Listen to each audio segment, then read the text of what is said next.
Hello again, and welcome to session 4 of our exam bootcamp. So, there you go. Okay, now I want to check for sure because in the last session I had about 10. Welcome to session. Forgot to turn off the volume on my iPad. I have my iPad next to me so I can see the comments. And can you please tell me if you can see my screen? As I was saying in our last session, if you were there, I spent about 10 minutes talking and the screen had switched off. So I just want to make sure if someone in the chat could say, yes, I can see the screen. I think it should be there now. Awesome. Thank you so much. Don't want that to happen again. And I'm going to check the chat more regularly now just to make sure that I don't go without checking it. Another question, I'm just curious, has anyone been here for all 4 sessions now? Let me know in the chat if you've been here for all 4 sessions. Awesome, thank you.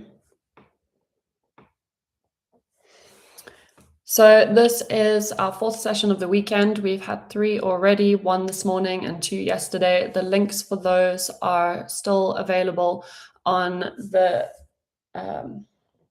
on this thing that I'm going to send in the chat. So I've just sent a link in the chat that has all the information for all the sessions.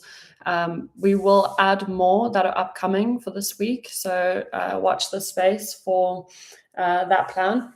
There has been someone who's been here for all 4 sessions. Well done. I love that commitment. This is great for your maths. There's also the class codes for the homework, and yeah, any links to the past ones or upcoming ones are all there. So let's dive right into it. Who is ready to get excited when they see a probability question? Because I think at the moment, a lot of people get really scared when they see them. The notation can look really crazy. You're not sure what you need to calculate, what you're given. By the end of this, I hope that you're going to be like, I'm excited when you see a probability question. So let's go into it.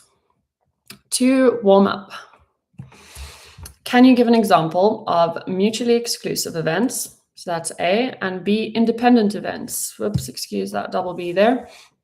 So these often get confused. They are different. You can't have them at the same time. Is an independent event and a mutually exclusive event mutually exclusive? They can't happen at the same time.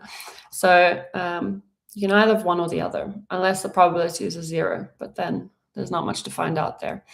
So if one happens, the other cannot happen. That's mutually exclusive. Independent is the happening of one doesn't change the chance or the probability of the other. So independence about those probabilities. Their probabilities aren't affected by each other. If one happens, it's not going to affect the probability of the other one happening.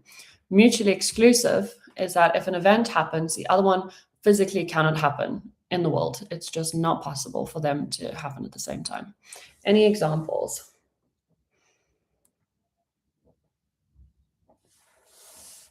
Anything at all? So far, everyone can still see the screen, so that's a good change for now. Yes, exactly. Rolling a 1 and 6 on a normal fair die cannot happen at the same time. So that's an example of mutually exclusive. Rolling 1 or rolling a 6. It's just not possible. You're never going to have that situation. These 2 events are mutually exclusive. Just like having, if you have a pack of cards, you can't get a king and a queen at the same time. They can't be the same. What you can have is you could have a king of hearts. Those are not mutually exclusive. Those can happen at the same time. These just physically can't. It's not going to happen. Thank you for your example. All right, independent events. The happening of one doesn't change the chance of another. So this could be my one event, let's call it A, is rolling a die. Rolling a die. And my event B could be flipping a coin. So I can do both of those at the same time, and this probability is not going to be affected by that one coming after it. So they are independent events. We'll go into more of that in a little bit.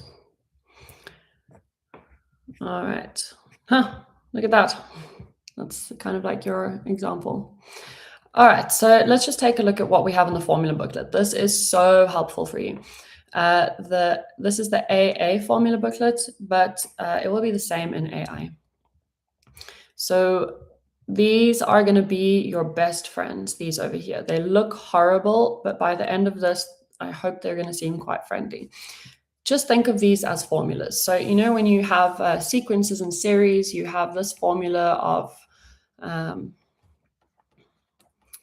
a sequence, and you find your common difference, you find your n, you find your first term, you just substitute into the formula and you find the answer, un. Everyone's super happy with that. No one has a problem with sequences and using the formula.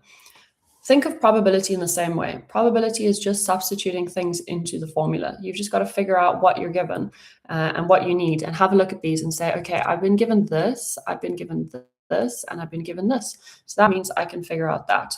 Or I've been given that, and I've been given that, so I can figure out this. Drawing diagrams, that's why it's probability and diagrams. Diagrams are also going to be your best friend in helping you just figure out the situation. We love a Venn diagram in probability. If you see me keep checking the chat, I just really want to make sure my screen is on, is being shared the whole time. Okay, so these are our formulas, and we'll come back to them just now. So some definition. We have union. This is this symbol. It looks like a U. So I always remember U for union. You can think of it like that. That symbol is going to be involved in a lot of our formulas. So that is event B, or event A, or event B happening. So either this happens or this happens. So that is or. Think of union as an or statement. So if I have, let's say, my Venn diagram, everyone here, who likes burgers? And who likes pizzas? Is there anyone that likes burgers and pizzas? And those would be the people in the middle. So you can like both burgers and pizzas. So they can happen at the same time. So if I say, do you like burgers or do you like pizzas? What I'm asking for is I'm asking for all the burgers and all the pizza. I either like all of that or I like all of that. That is our or statement. So we come up with a little rule for how we do that. So remember, it's the probability of A, union, because I'm saying or, the probability of, I'm doing it with pizzas, like pizza and burgers. So what's the probability that I like burgers or pizzas? So what I'm going to do for that is I'm going to take all the probabilities of burgers. So all the probability of burger, all of them, all of that circle. And plus, I'm going to take the probability that I like pizza, probability that someone likes pizza, all of them, okay? Probability of pizza. Now, what I've done there is I've taken that circle of burgers and I've added the circle of pizza, and I've added their intersections twice. So that intersection and that intersection, they're the same. I've added them twice. So what I've got to do is I've got to subtract one intersection, because I've already got one there and I've added another one here in my pizzas. So I've just got to subtract one. So then I have what's left. So I have this one plus this part, and then I have all of it. So that's how we get this formula. And you might think, why do we do that? Why do we need that? Well, it's going to be really useful when we, let me write that there, when we get given certain piece of information and we need to work out missing ones. So that was the intersection. I minused an intersection there, that bit, because I counted it twice, overlapped. And we call this the addition rule. And this is given in your formula booklet, so you do not have to remember it. So that we'll come back to later. That's going to be very useful. Most questions are going to involve this addition rule. And my notation, let me just check that in case anyone uses these notes later. That should have been burgers and pizzas, sorry, not A and B. All right, then the other one is intersection. Intersection, that is over like this. That means and.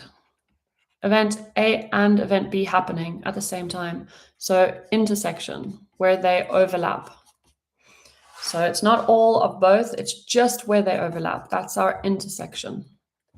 It's called an intersection with this way around. To not get these confused, I like to think of it this way. I like to think like this is or. So U for union. U for union. And then this sign kind of looks like a capital A, sort of. So intersection for and. Maybe that helps you, maybe not. That's how I like to think of it. Or you can just think U for union, and then the other one is the other one.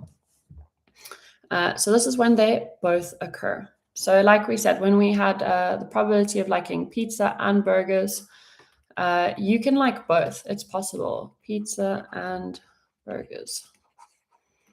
There is an intersection. We can like both at the same time.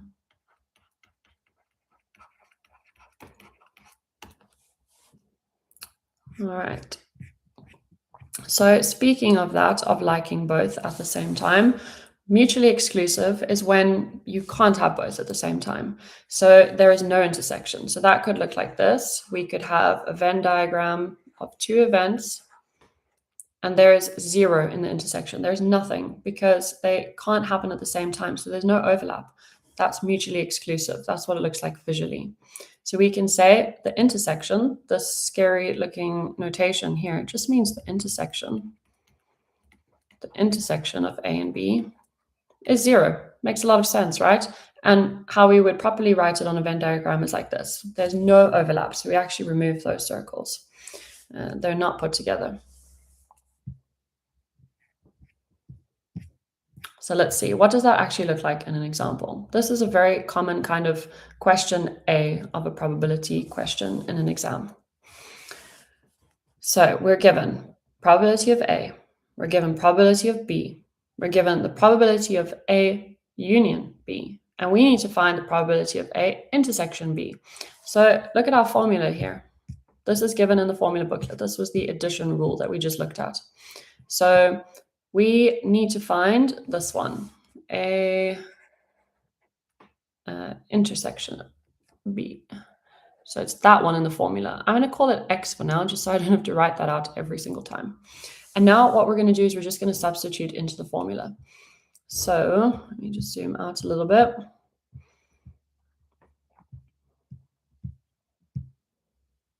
Okay, so this first one, A union B. That was given. That is not what I meant.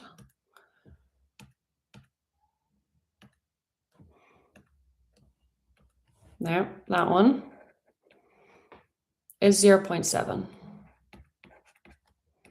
P of A is 0.4. And P of B is 0.5. Minus X. So all we've done is substitute these values into our formula. So let's write that. We have 0.7 equals 0.4 plus 0.5 minus X. So 0.7, let's just simplify. 0.4 plus 0.5 is 0.9 minus X. I'm going to take this X over to the other side and this 0.7 over to that side. So this becomes positive X on this side. 0.9 remained there. If I take 0.7 across, it becomes negative as well. So what we're saying, 0.9 minus 0.7 is 0.2. And that wasn't actually X, that was the probability of A having an intersection B was 0.2. Very common question A, usually worth 2 to 3 marks.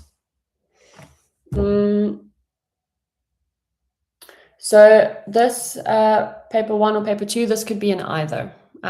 This kind of question is a very common paper 1 question because you don't need a calculator for it. But any of the questions that I'm doing in this session could come up in paper 1 or paper 2. So there isn't anything that really needs a calculator, but if they're giving maybe some, I don't know, decimal calculations that are a little bit like, I mean, we can do 0.9 minus 0.7. That's accepted, but crazy divisions and things, they'll mostly keep in paper 2, where you have a calculator. But they could be in either. For AASL and HL, yeah.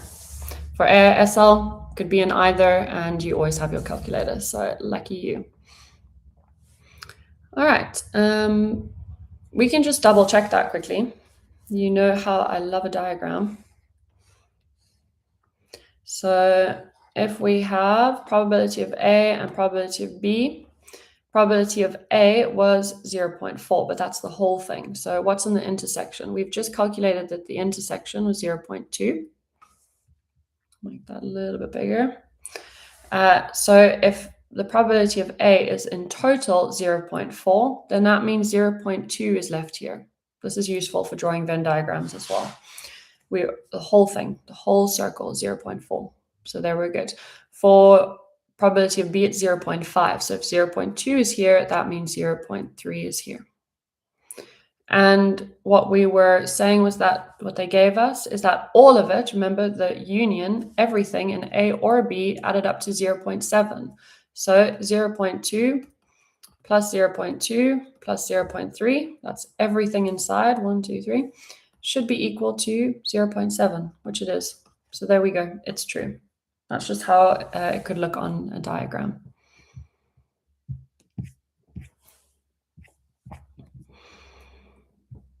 Okay, conditional probability. This one seems to scare people a lot, but it's not that bad. So conditional probability is a probability of one event happening given that another event has already happened. So we can think of it as zooming in on something.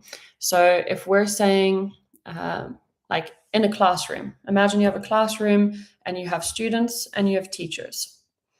Now, I could find the probability that someone is a student out of all the people in the room, or I could find the probability that someone is a teacher out of all the people in the room. But if I use a conditional probability, I'm giving it a condition. So I could say, given that the person is a student, what is the probability of them being a girl? So now I'm not looking at the teachers anymore. Now my probability is not out of everyone that was in the class, but just out of the students. That's all I care about. The teachers, we don't care about them anymore, which you won't very soon in a month. So we're just looking at the students. So our denominator, what we're looking out of, like, let's say everyone there were 100 students and teachers in the room. That's what our probability would be. Now, instead, we're going to look out of how many were students. Let's say there were 70 students. So now our probability changes out of the total amount. It's no longer the 30 teachers, but just out of the students. So let's see what that looks like with some examples. I think that always makes it easier. This is the probability of the conditional probability formula. Don't let it scare you. It's just saying what I was explaining now. We're taking now the probability of A, given that B has happened. So now all of our probabilities are just out of B. We don't care about A anymore. It's just out of B now. And we need to find this probability. So the probability of A in the B. And in an example, I think that will make more sense in a little bit. Just a note that the conditional probability formula also gives us the multiplication rule. Now, these two are the exact same. There's no difference between these two formulas. It's just rearranged. We've just multiplied by probability of B on the other side over here. See, probability of B times the conditional probability is equal to that. It's just rearranging the formula. This one is given in your formula booklet. So you will have that and you can rearrange it. You don't really need to, but that is the multiplication rule. So we had the addition rule, this is multiplication. Everything you need will be in your formula booklet. All right, let's see what that looks like using our formula. So I'm just going to write it over here. We want to know the probability of A given B. And our formula said that the probability of A intersection B divided by P of B gives us our conditional probability. think of it as substituting into a formula. So we need the probability of A intersection B. That's given. How nice. 0.3. Out of the probability of B, which is 0.5. All right, nothing much to it. That's all it is. You can put that on your calculator or simplify yourself. So 3/5. If we want to convert this to a decimal, we just times it by 2, so give it a denominator of 10, which is 6 out of 10, which we can just say is 0.6 if you really want a decimal. If you left it as a fraction, like 6/10, I would simplify. If you leave it as a fraction, simplify it. So, I mean, we already had it as 3/5. That was plenty simple. And then if you like decimals, if you want to work with decimals, 0.6. We'll come back to some more conditional probability questions in the exam past paper questions. Just quite a few things to, a few rules just to iron out. So independence. Two events are independent when knowing that one has occurred does not change the probability of the other. So they're not affecting each other.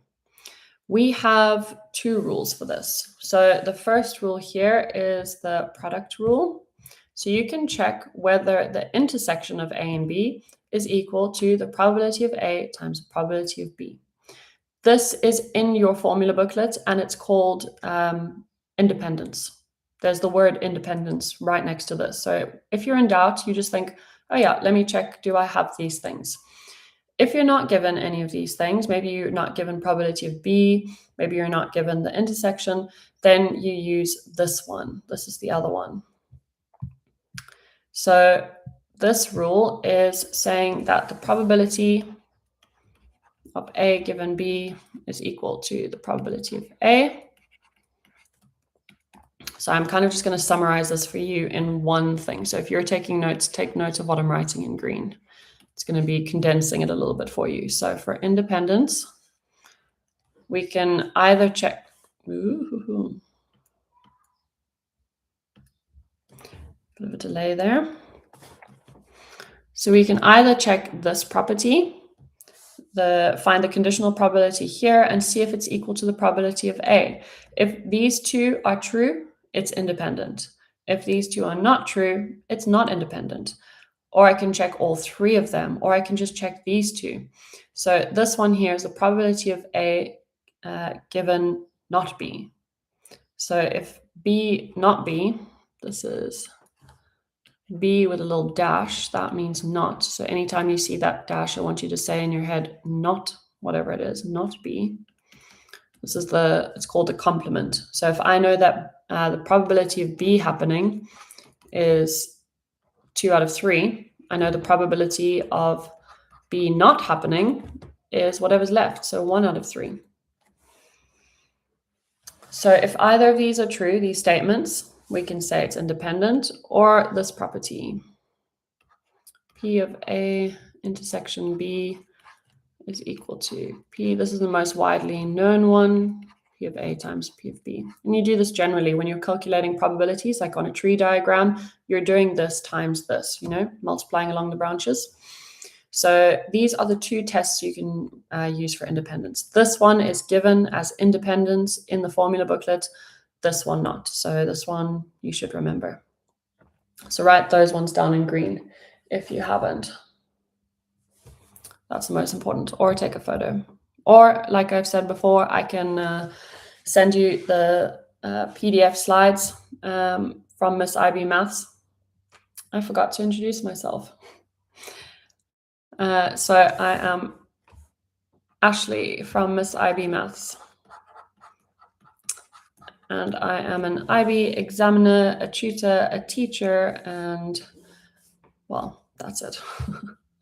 So if you have any questions, you can get in touch on my Instagram. I had a few people from the previous session who wanted the notes. So if you just send me a message on Instagram with your email address, and then I can send you the notes after this. Right. Okay, let's look at another one. So we are given the probability of A is 0.4, probability of B is 0.5, and the intersection is 0.2. Determine whether they are independent. So let's think about those two things that I was given. Do I have any of this information to help me? No, I don't have any conditional probabilities in this question. Do I have any of these?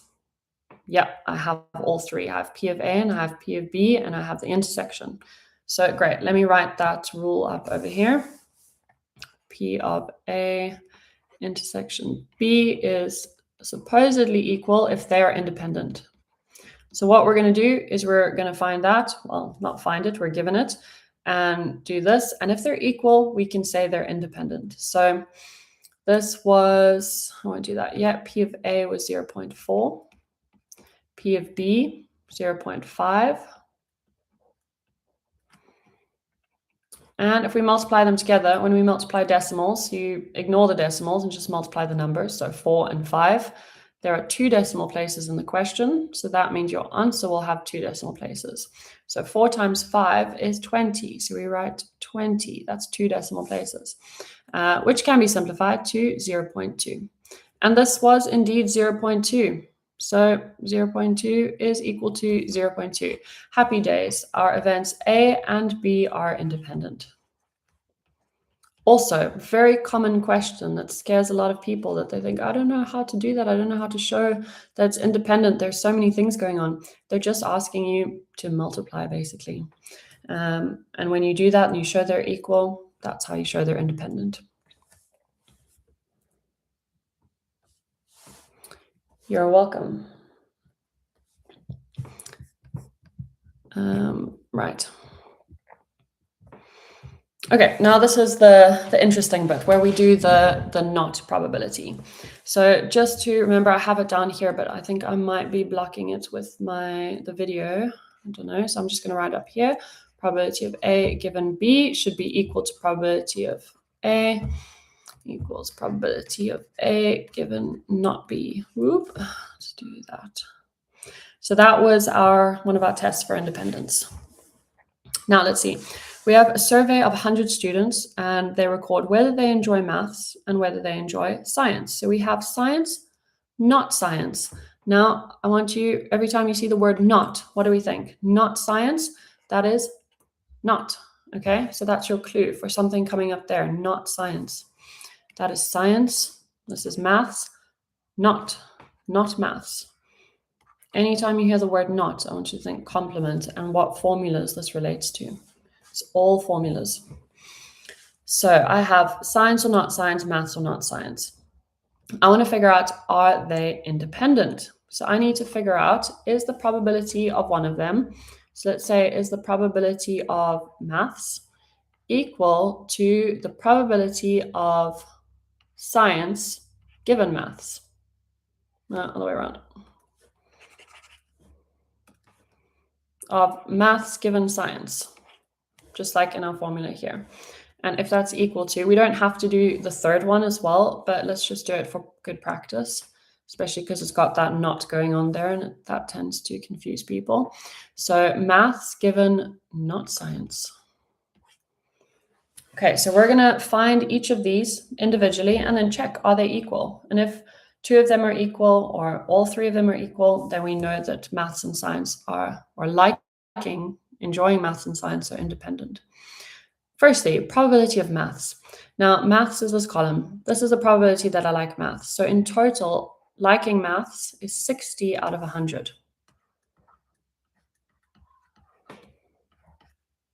All right, that one's nice and easy. 60 out of 100, cool. Now, the probability I like maths given I like science. So given liking science is this one here. This is all I'm interested in. This is the science. So my probability is now only out of the science, which is 40. We're out of 40 now. That's given science, not anything else, given science. And within the science, remember we're zooming in on the science now, what is the probability that I like maths, given that I like science? So liking maths was one of these. This is maths, this is not maths. So that I like maths, given I like science, is 24 out of that 40. All right, let's see, are these equal? We can simplify that. That's 6 out of 10. I'm going to keep these out of 10 for easy calculating. Let's divide that by 4, divide that by 4, then they're out of 10, so that's 6 out of 10. How interesting. They're equal. All right, so we already know they're independent. For fun, we're going to do this one as well. So we already know they're independent. We wouldn't have to do this third one, but we're going to do it anyway. Okay, probability that we like maths given that we don't like science, not science. So now we're in this column here. We've zoomed into the not science world. This is where I belong. 60 out of 60, that's not science. But still the probability that I like maths given that I don't like science. So maths is 36 out of 60. Simplify that and see, we can divide these all by 6. So divided by 6 is 6, divided by 6 is 10. Fantastic. They're all equal. Therefore, enjoying maths and science is independent of each other. Independent. All right.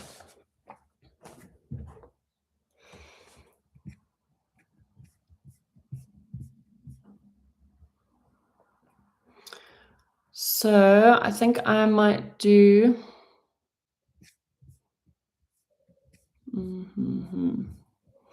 Okay, I'm not going to go through this one completely because I think maybe we're getting the idea and we'll do some exam practice. But I just want to alert you to something that could definitely come up, just a different phrasing of the question. So do you see in this table, they have late and on time. Now, what that means, this is the variable, this is late. On time just means not late. So not late. So instead of mixing up like two different things now and having all of these different categories, you just want to put it in two. We're late or we're not late. I don't worry about on time. Being not late for me is on time. We're not going to talk about early. I think early and on time are in their own category here, but you're either late or you're not late. Just like we have rain or no rain, not rain. That's another alert, no rain, when they have the complement of each other. I just want to alert you to that so that you also think in your head, because if you're wanting to show if they're independent, you're going to need to use probably these not things. So I just want you to recognize that. Sometimes something and not something can look a bit different, like late and on time. But now I've told you, now you remember. All right. Shall we do this one? Are we going to learn something new? I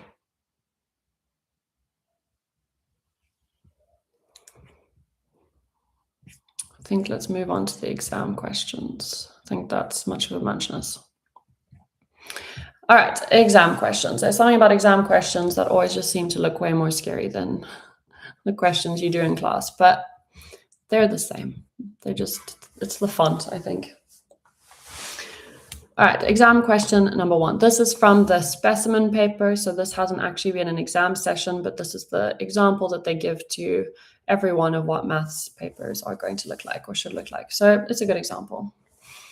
So A and B are events such that P of A equals 0.5, P of B equals 0.4, and P of A union B equals 0.6. We need to find the probability of A given B. So at this point, let's pretend that it's your maths exam in a couple of weeks. You've forgotten everything I've said, and you just remember this one thing. All we need to do, even if we forget what's independent, what's mutually exclusive, what formula, you just need to go to your formula booklet. I'm going to zoom in on that. Okay, I put that there. And you need to look, what variables have they given me? What things do I know? And what do I need to figure out? So it's kind of like a matching game. So let's see, we've been given P of A and P of B, so we know those need to be in our formulas. We're given the union. Okay, so that's something to do with that one's union, that one's union. That one independent has a union, and no, those are both intersection, okay? And we need to find A given B. So that's probably the most important, A given B. Now, which of my formulas are with A given B? So let's have a look at that. Well, just that one actually. So I'm going to need to use this formula. Even if you don't know what they're asking or what you need to find, I need that formula. That's with P of A given B. So I'm going to write that up here, and then let's see what we're working with. P of A given B is equal to P of A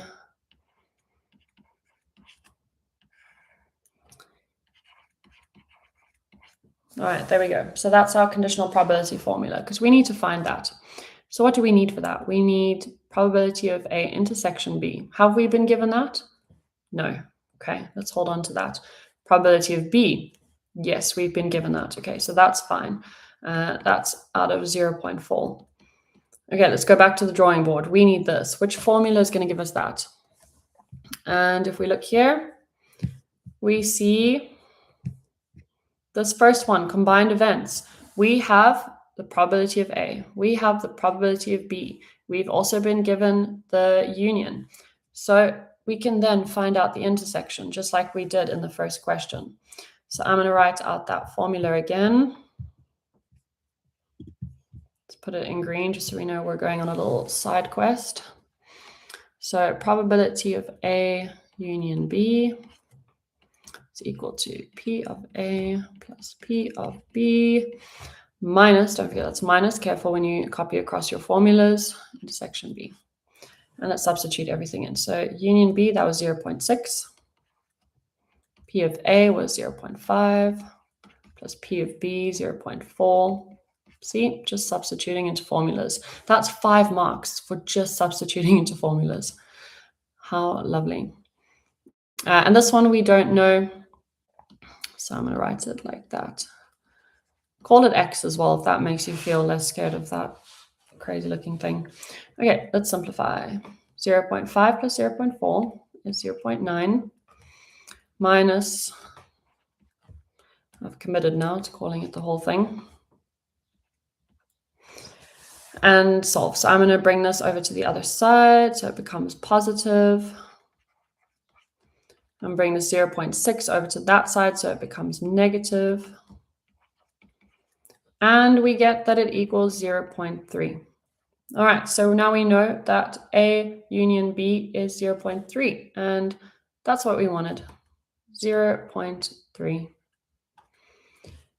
And that just is 3 over 4, 0.75. Writing 3 over 4 or 0.75 is fine. And that was 5 marks just for substituting into a formula. So hopefully these can become your best friends, actually, because once you get into them and you're just substituting, they become a lot simpler. Can we mix different probability events then? Yes, you can. Depending on the information you've been given, if you have been given the information, you can use it. That's fine.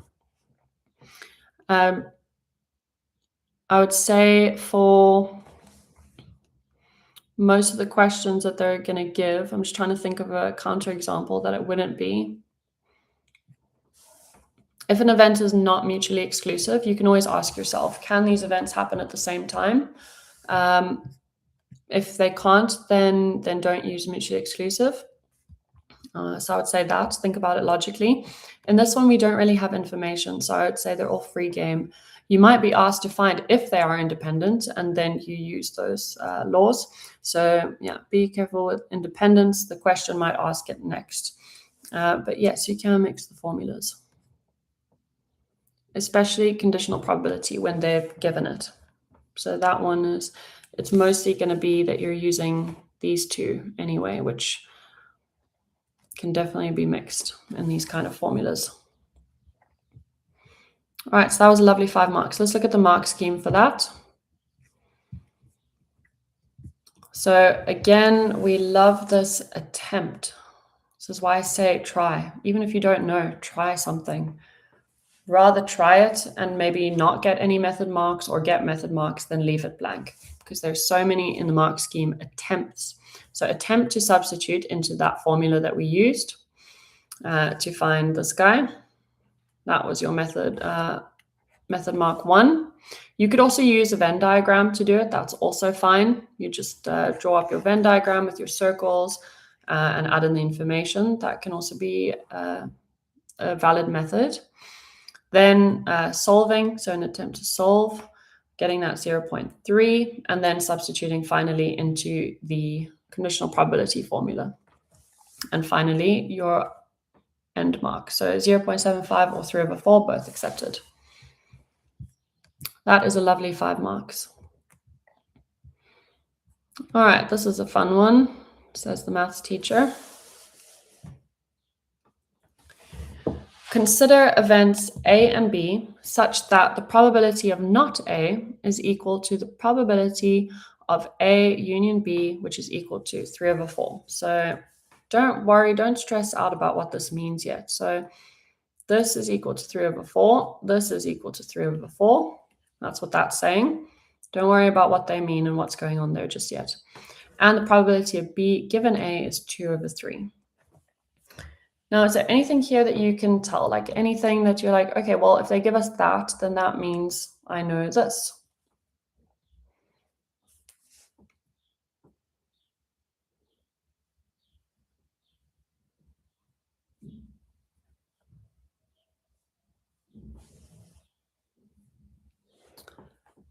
Well, they said the probability of not A. So remember, if we have the probability of not something is 3/4, then what's the probability of A?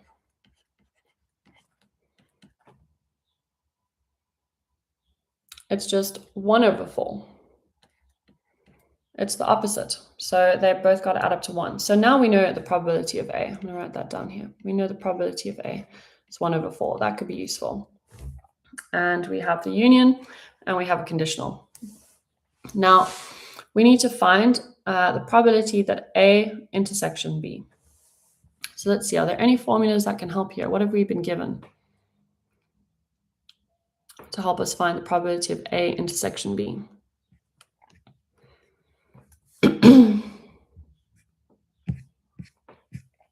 So let's have a look here.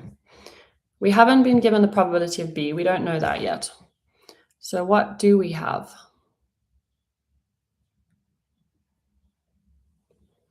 What can we use?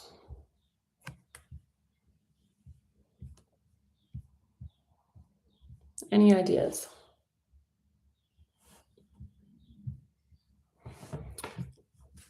So let's have a look at it. And just before I start, this probability of B given A, I just want to alert you to that. See how they give us probability of A given B here.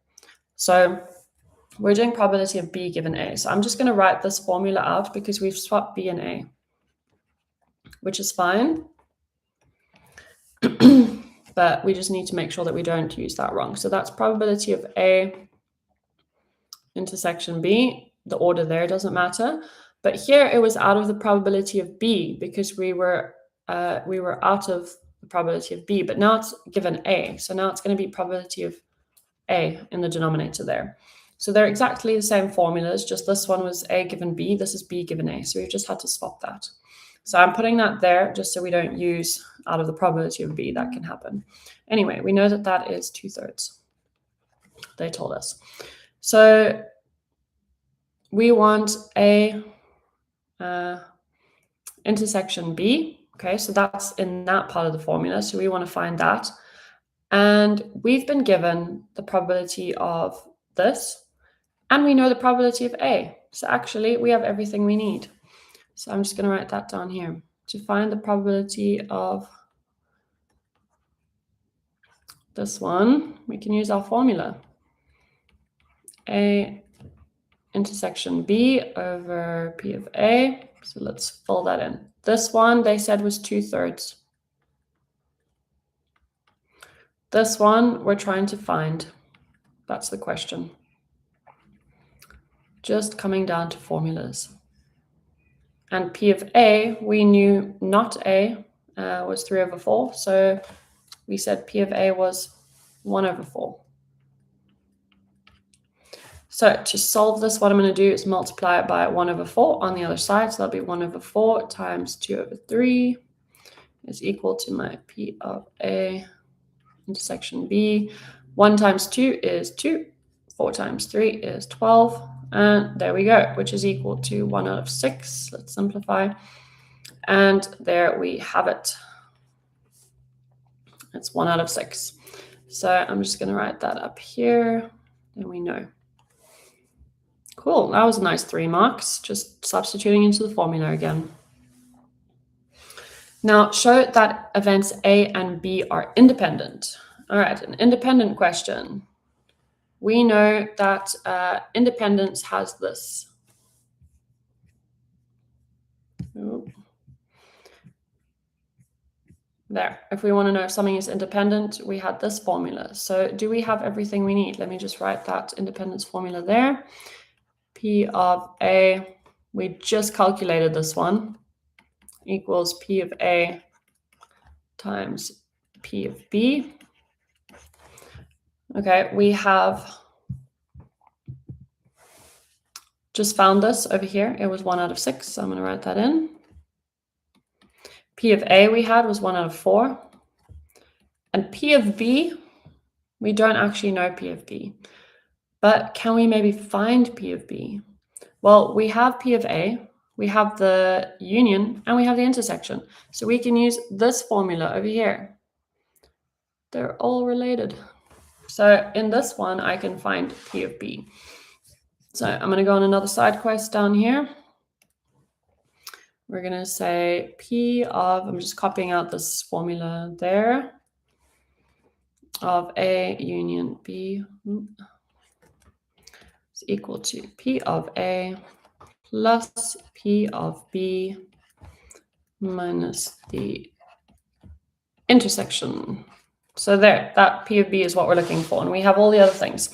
So the union was what? It was 3/4 there. The union, 3/4. P of A was 1/4. We had that, plus P of B, we don't know. And P of A intersection, we just found that. That was 1 over 6.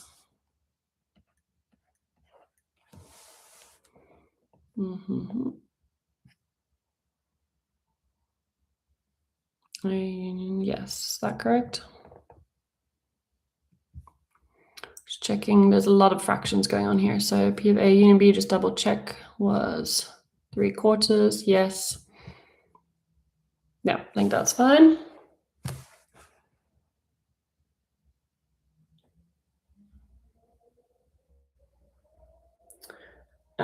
So it might be an obvious question, but why can't we use the independent events formula to calculate P of B?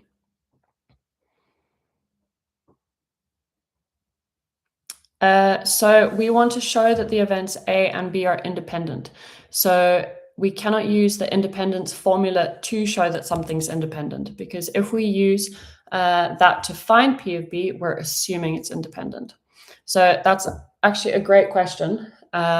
Not obvious. That is a really good question, because you might think, well, I have those two variables, so then I could just find that one. But then we're assuming independence by using the independent thing. So that's why the previous question where someone was saying, can we mix, it was you, where you said, can we mix different probability events? So that's why we just have to be careful with the independence one, because we can't assume independence or mutually exclusive. So these two, we can mix and change, but we've got to be careful with independence and not assume independence. If we know events are independent, we can use that for sure and mix it up. But yeah, to find P of B, we need to find it using a different formula and then show if it is independent. So that's why we use this one over here.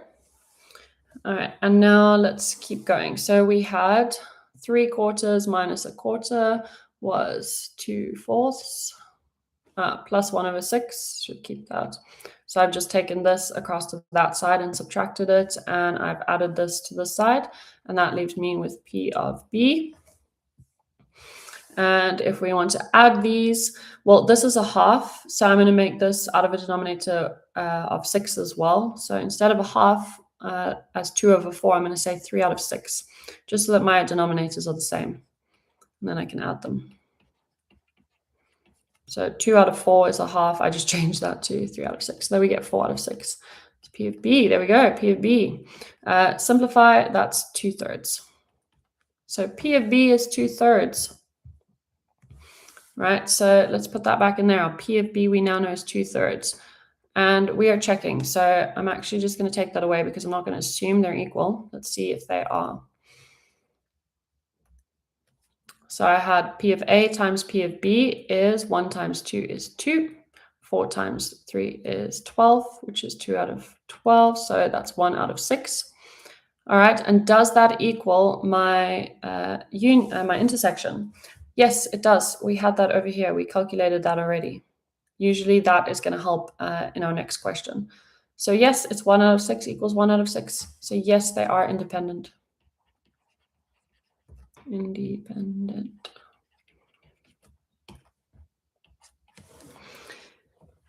All right.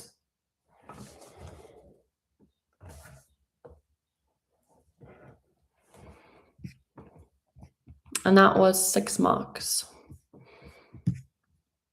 So again, it's just really using these formula to figure out things. This mark scheme, I think, looks a lot more confusing than what we just did, hopefully. But that's exactly what we did. Just all of those method marks and final mark. Nothing too interesting there. More attempts to use. You could use a Venn diagram as well, it's also fine.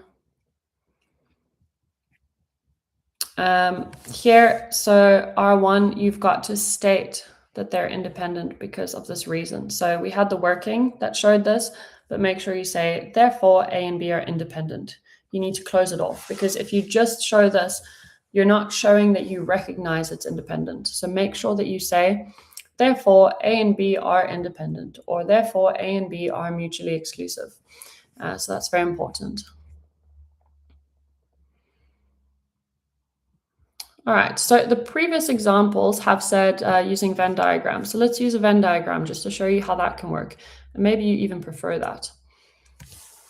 So two events, A and B, are such that the probability of A is 0.45, probability of B 0.65, and the probability of A union B, so that means or, remember that was our probability of A or B happening, which in the Venn diagram looked like, so that was all the area, that's A or B, is 0.8. So this whole area is 0.8. 0.8, that's interesting. And we need to find some things and see that there is something that looks really confusing here, not A and not B. And we haven't been given any information about that. I'm going to show you it's not that bad when we have a Venn diagram. Makes a lot of sense. So let's set up the Venn diagram. I'm going to do that before I even look at the question. So circle 1, circle 2. Oh my gosh, I can't. That's such an ugly circle. We have some standards here. Oh, that's not much better. Okay, it's my final attempt. I just want more space in the intersection. It'll have to do.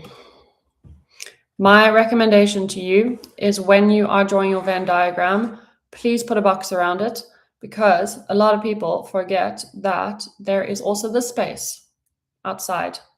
What's going on outside?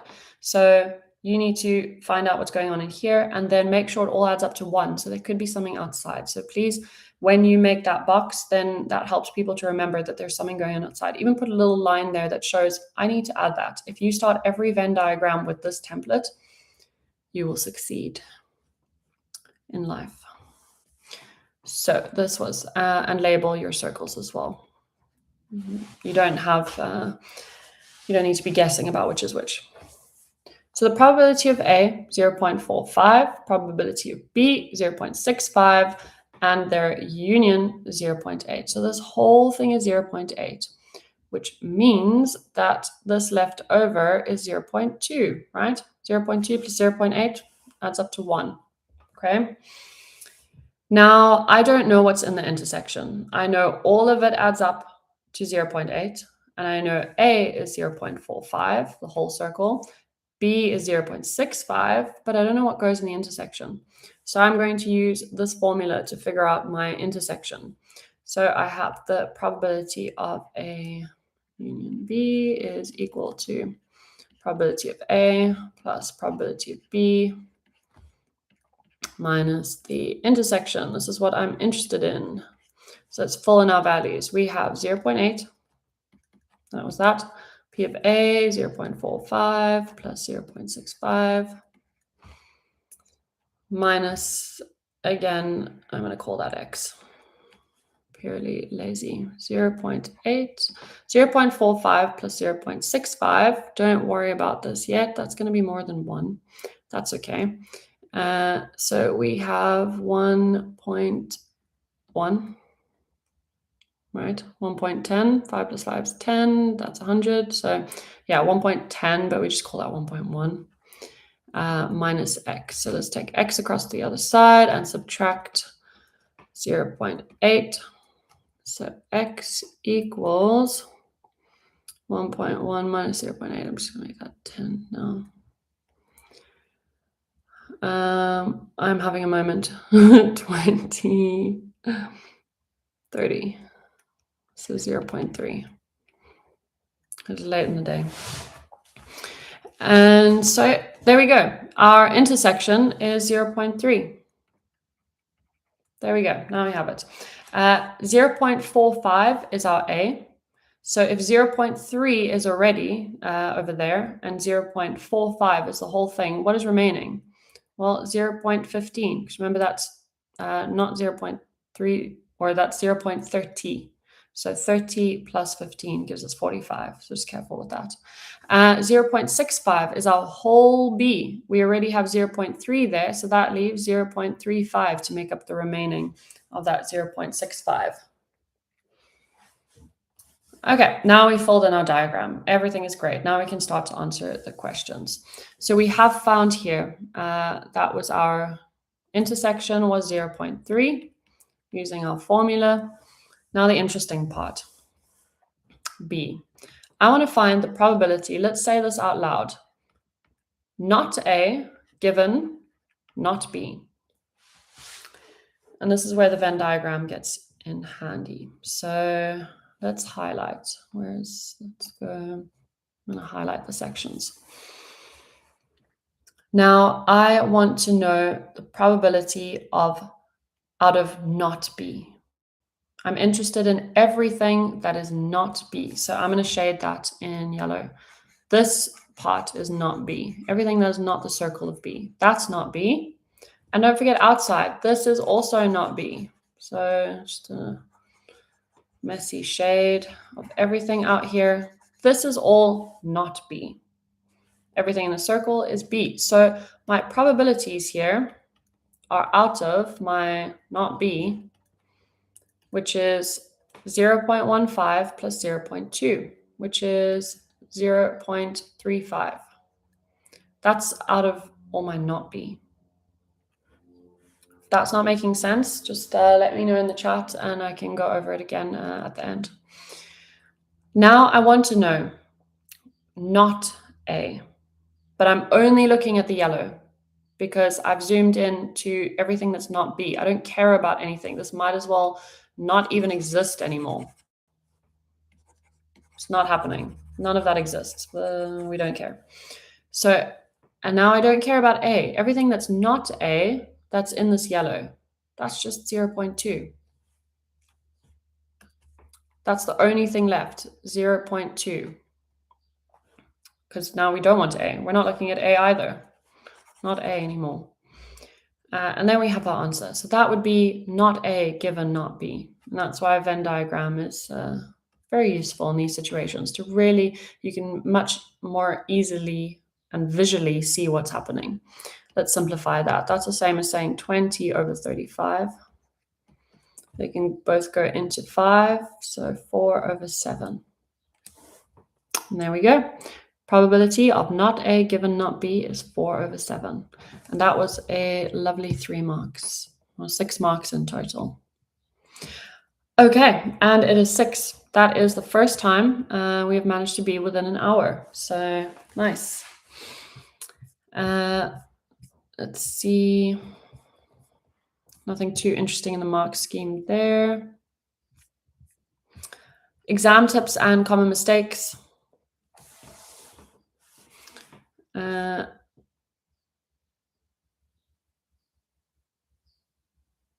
Yeah, I think most of these we've already been through.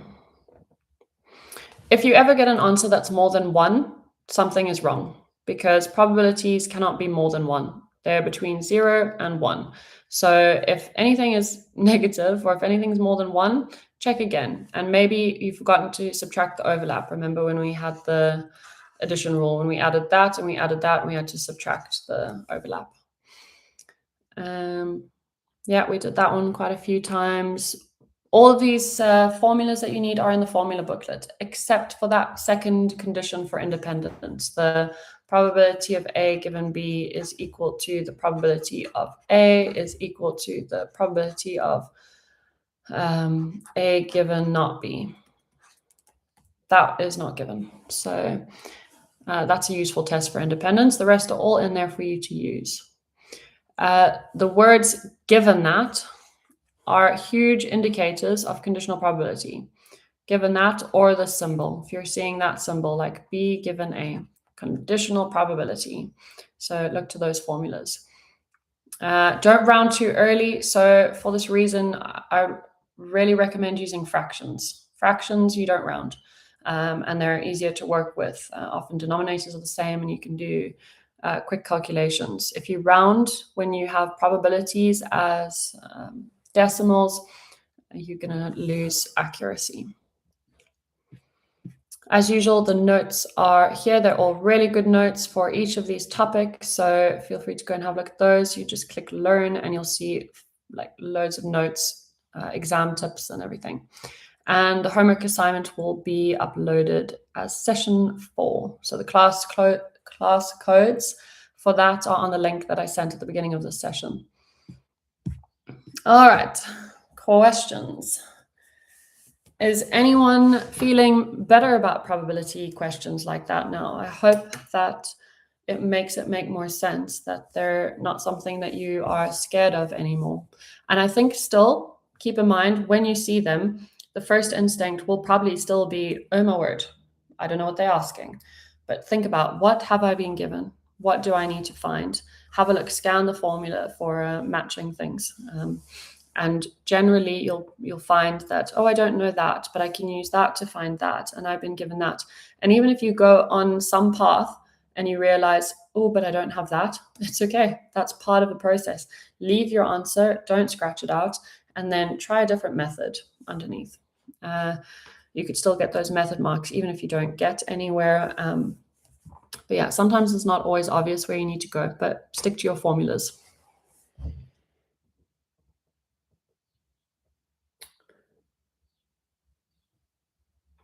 When we don't want A, why do we still not look at B? That was that question. Here. So when we don't want A, when we said not A, why do we still not look at B? Because it's given that it's not B. So that not B has said you don't look at B anymore for this entire question. It's changed what we're looking at. So that is the condition, that we're now in not B. It's as if B doesn't exist. It's only not B. So that is where the conditional probability comes in. So we're looking at not A, and we've already decided we're not looking at B anymore for that question. So that not B, let me maybe just draw this again. Not a marker. So that was A and that was B.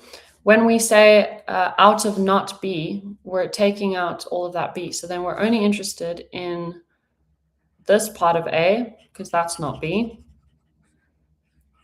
You can keep saying it to yourself. That's not B. Also, this is not B.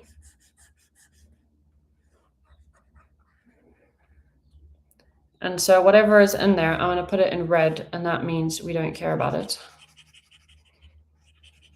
That's no longer valid for our calculations in this question. We're only interested in the yellow. And there was a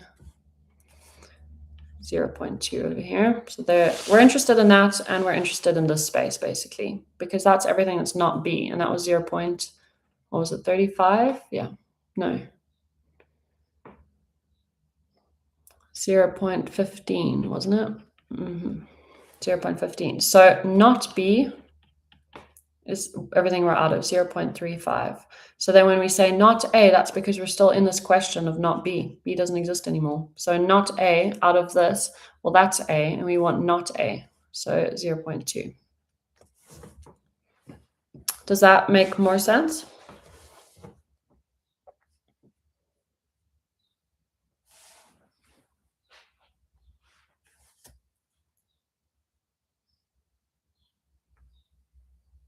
Cool. Nice. Any other questions? If you think of any questions that you would like to have answered, or if you would like me to send you these a PDF of these notes, then you can find me on Instagram at Miss Ivy Maths. And then just send me a message for anything that you want to know. I also have exam tips and things on there just for taking exams. Like if you take too long in exams, I put up some tips. But I've just started that page now, so I'll be adding a lot more as well as we go. Or missivymaths.com is my website. I also offer exam strategy and private lessons and things if you are wanting some more support. But yeah, I think that's everything. So well done again, especially if you were at the previous session, especially if you were at all 4 sessions. I love your dedication. I think you're in a really good spot for the exams if you keep practicing like this. So well done, and have a lovely rest of your Sunday. And I stop sharing. There we go. Goodbye.